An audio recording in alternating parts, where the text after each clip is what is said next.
Next few minutes, we're going to take a look at how to remove not only distortions caused by the lens, but also perspective distortions in our photographs.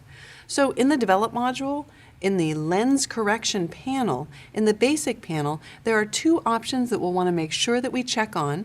One is to enable the profile corrections, and the second is to remove chromatic aberration. The Enable Profile Corrections actually removes the distortion from the lens that I was using. And the Remove Chromatic Aberration will help if there are any misaligned pixels, especially around the edges of our images in high contrast areas. It'll go ahead and help to adjust those so that they're in alignment. Now, if I want more information about either of these options, I can click where it says Profile, and Lightroom will show me the profile that it's selected based on the make and model of the camera that I was using. If we go over to the color area, we can see this is where we could increase the amount of defringing or chromatic aberration that we could remove. Now let's return back to the Basic panel because I also want to talk about correcting perspective in an image.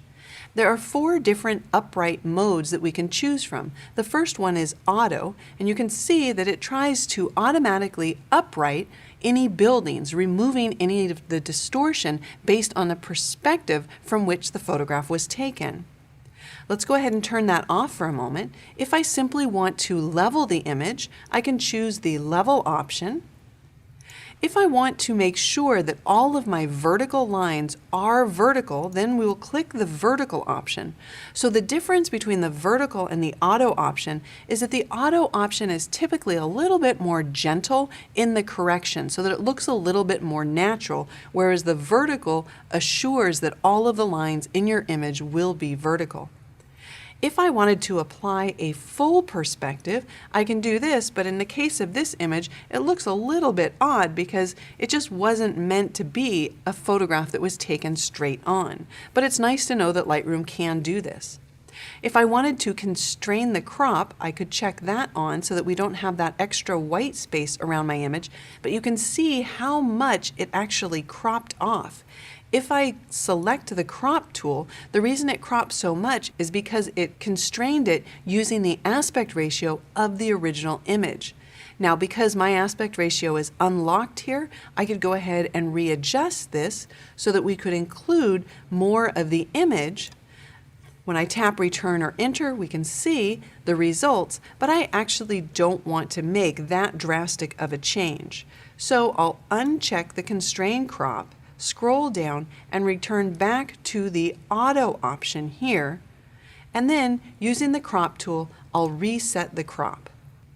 Now, if you have an image that has a person in it, sometimes using these automatic perspective tools can either stretch or flatten an individual. So you might want to go over to the manual area and then use the aspect slider in order to correct for any perspective that might be looking a little bit wrong in the final image.